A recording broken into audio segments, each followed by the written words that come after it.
BNP ডাক দিয়েছে খুনি ফ্যাসিস্ট হাসিনা সরকারের বিরুদ্ধে সবাই ঐক্যবদ্ধ হওয়ার জন্য। আজকে আমি যদি বিএনপি সরকারকে বিএনপি বিরোধী দলকে খুনি ফ্যাসিস্ট বিরোধী দল বলি, তাহলে আমার কেন ভুল হবে না, তার জন্য আমি কয়েকটি কারণ উল্লেখ করছি। তার এক নাম্বার কারণ হচ্ছে, দীর্ঘদিন ধরে আপনারা নির্বাচনে আসেন না, জনগণের সাথে আপনারা প্রতারণা করেছেন। আপনারা কি করেছেন?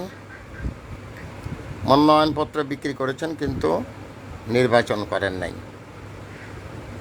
আর নির্বাচন না করে পুরো বাঙালি জাতিকে আপনারা রেপ করেছেন। এজন্য যে দেশে বিরোধী দল থাকা খুবই প্রয়োজন। আপনারা বিরোধী দলে থেকেও বহুবার নির্বাচন আপনারা অংশগ্রহণ করেননি, দেশটাকে ঠেলে দিয়েছেন একটা অন্য টাইপের দিকে, যেখানে শুধুমাত্র আওয়ামী লীগ বাদে কোনো গভর্নমেন্ট নেই। ভোট দেওয়ার ক্ষেত্রে আওয়ামী লীগ বাদে ভোট দেওয়ার কোনো জায়গা নেই। আপনারা কি করেছেন? নীরবে দূরে দাঁড়িয়ে তামাশা দেখেছেন।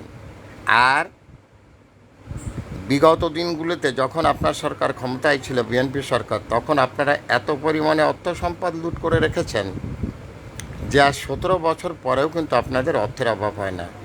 একজন বিএনপি নেতাকে দেখলে আমি বলে দিতে পারি সে বিএনপি নেতা, কারণ তার গায়ে যথেষ্ট দামি পাজামা, পাঞ্জাবি, এবং সেটা প্রতিদিন লন্ড্রি করা। এটা দেখিয়ে দিতে একটু আমার ভুল হবে না। অতএব তাদের এই যে দীর্ঘ 17 বছর তারা রাজনৈতিক ক্ষমতায় না থেকেও তারা যে নবাবিহালে জীবনযাপন করছেন, এটা তাদের অতীতের সঞ্চয়। আর তার বিনিময়ে আপনারা কি করেছেন? দেশের সাথে যে আচরণ আপনারা করেছেন বিরোধী দলে থেকে, আপনারা নির্বাচনে অংশগ্রহণ করেন না। দেশের মানুষ আপনাদের প্রতি কতটা বিরক্ত, কত ক্ষোভ, যদি আপনারা বুঝতেন, তাহলে আপনারা এই যে ঐক্যের ডাক দিয়েছেন, আপনারা এই ঐক্যের ডাকে কারো বগলও ঘামে না। কী জন্যে ঘামে না? কারণ আপনারা হচ্ছেন শুধু দাঙ্গা, হাঙ্গামা, রাজপথ এইগুলো নিয়ে মেতে আছেন। আপনারা নির্বাচনে আসেন না, নির্বাচনে জনগণ আপনাদেরকে যে ভোট দেবে তার কোনো পরিস্থিতি সৃষ্টি করতে পারেন না। আপনারা বলেন নির্বাচনে আসলে আপনাদেরকে সঠিকভাবে নির্বাচন করতে দেওয়া হয় না। যদি আপনাদেরকে সঠিকভাবে নির্বাচন করতে দেওয়া না হয়, তারপরেও মাঠে ময়দানে থেকে আপনার সেগুলো বোঝানো লাগবে। মাঠে ময়দানে থেকে আপনার রাজনীতিতে সক্রিয় থাকতে হবে। নির্বাচন বাদ দিয়ে কোনো দল কোনো দিন গেইন করতে পারে না। নিজেদের ভুলের কারণে, আপনাদের ভুলের কারণে দেশে একটার পর একটা অনেক বড় বড় বিপর্যয় ঘটে যাচ্ছে, এবং তার পিছনে অনেকাংশেই আপনাদের কিছু কিছু উস্কানিও থাকে বলে আমি মনে করি। তো আমার আপনাদের কাছে যে অনুরোধ, আপনারা দয়া করে নির্বাচনে অংশগ্রহণ করবেন। এটাই আপনাদের জন্য সর্বোৎকৃষ্ট পন্থা। এই পন্থার বাইরে আপনারা যেভাবে রাজনীতিতে সক্রিয়, এই সরকার ক্ষমতা ছেড়ে দেবে, তারপর আপনারা নির্বাচন করবেন, এটা হলো সে গুড়ে বালির মতো। তাই আর এই সিচুয়েশানটা একদিনে তৈরি হয়নি।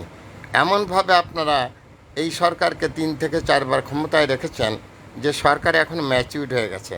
আপনাদের ওই সমস্ত ধুমভুন কথায় এই সরকার কিন্তু ভয় পায় না।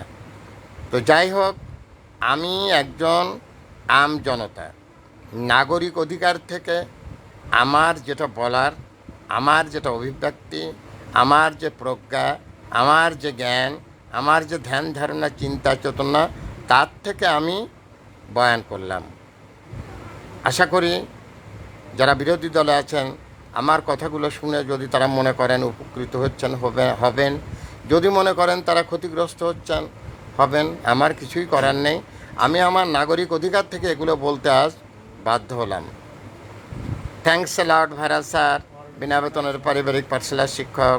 মোবাইল কন্ট্যাক্ট নং 01935204804। এটা আমার বিকাশের নাম্বার।